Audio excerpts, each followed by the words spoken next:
দর্শক, যেমনটি দেখাচ্ছিলাম ঢাকা বিশ্ববিদ্যালয়ের পাবলিক গ্রন্থাগারের সামনে থেকে, সেখানে কিন্তু পিএইচসির সংস্কার নিয়ে একটি আন্দোলন চলছে।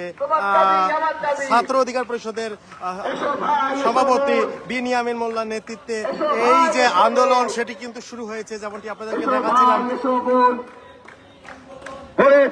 আন্দোলন, এসো ভাই, এসো বোন, প্রিয় ভাইয়েরা, এটা আপনাদের দাবি এবং আমাদের দাবি যে ভাই বোনেরা আশপাশে রয়েছেন, লাইব্রেরিতে পড়ছেন, যারা আন্দোলনে অংশগ্রহণ করবেন, সবার প্রতি আমরা বিনীত আহ্বান জানাচ্ছি। আমাদের কর্মসূচি এখনই শুরু হবে, আপনারা লাইব্রেরির সামনে চলে আসবেন। এই তোমার দাবি, আমার দাবি, পিএসসি সংস্কার, তোমার দাবি, আমার দাবি, পিএসসি সংস্কার, তোমার দাবি, আমার দাবি, পিএসসি সংস্কার, তোমার দাবি, আমার দাবি, এই মুহূর্তে দরকার পিএসসি সংস্কার, জুলাইয়ের অঙ্গীকার, জুলাইয়ের অঙ্গীকার, এই জুলাইয়ের অঙ্গীকার, পিএসসি সংস্কার। যেমনটি আপনাদেরকে দেখাচ্ছিলাম পাবলিক গ্রন্থাগারের সামনে থেকে, সেখানে কিন্তু পিএইচসি সংস্কারের দাবিতে আন্দোলন করছে শিক্ষার্থীরা। অর্থাৎ তারা যেটি বলছেন যে পিএইচসি সংস্কার করতে হবে, যে কোনো মূল্যে পিএইচসি সংস্কার করতে হবে, যেমনটি কিন্তু তারা বলছেন।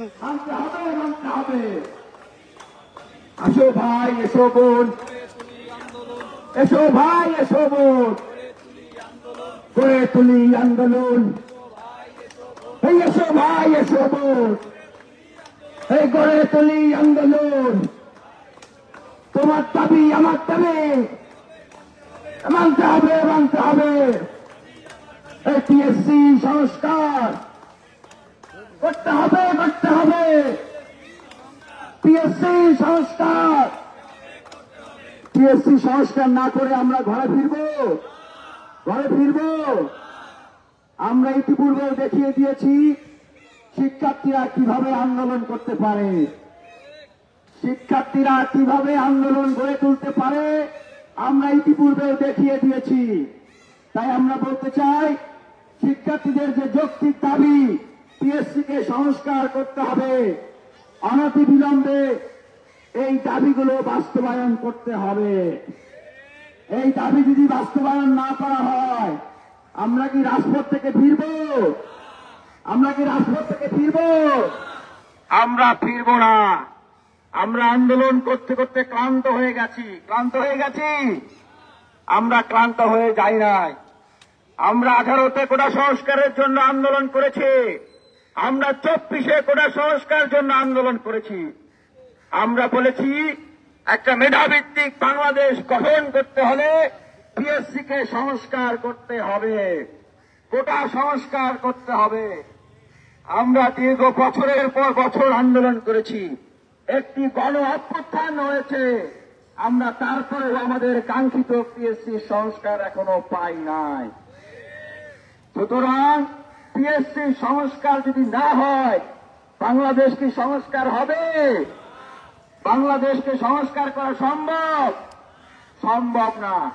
আমরা অনেককেই দেখছি অনেক সংস্কারের প্রস্তাবনা দিচ্ছেন, অনেক রাজনৈতিক দল, অনেক গ্রুপ সংস্কারের প্রস্তাবনা দিচ্ছেন, কিন্তু পিএসসির সংস্কার নিয়ে আমরা তাদের কোনো প্রস্তাবনা দেখি না।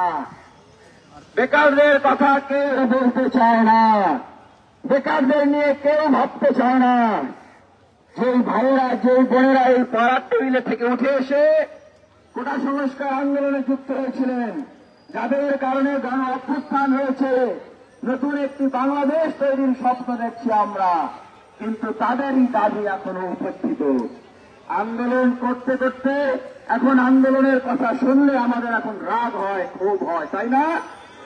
আন্দোলনের কথা শুনলে এখন আমাদের রাগ হয়, ক্ষোভ হয়।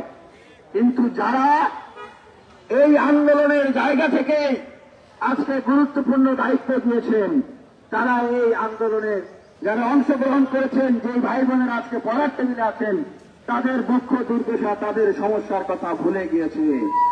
আমরা তাদেরকে সেই সমস্যার কথা মনে করিয়ে দিতে চাই। কি সমস্যা? পিএসসি কে সংস্কার করতে হবে। এখানে আমাদের যে ভাই বোনেরা আছে, আমরা কি মামা খালুর জোরে টাকা পয়সা দিয়ে আমরা কি পিএসসি তে চাকরি পেতে চাই? সরকারি চাকরিতে ঢুকতে চাই? আমরা মেধার জোরে ঢুকতে চাই। তবে পিএসসির যে প্রিলিমিনারি, সেই প্রিলিমিনারির যে মার্ক, সেটা কেন অফিসিয়ালি প্রকাশ করা হয় না? কেন পিএসসির কাট মার্ক অফিসিয়ালি প্রকাশ করা হয় না? আমরা জানতে চাই কেন রিটেনের মার্কস দ্রুত প্রকাশ করা হয় না? আমরা জানতে চাই কেন ভাইবার মার্কস প্রকাশ করা হয় না? আমাদের এই যে বেকার ভাইয়েরা যারা দিনের পর দিন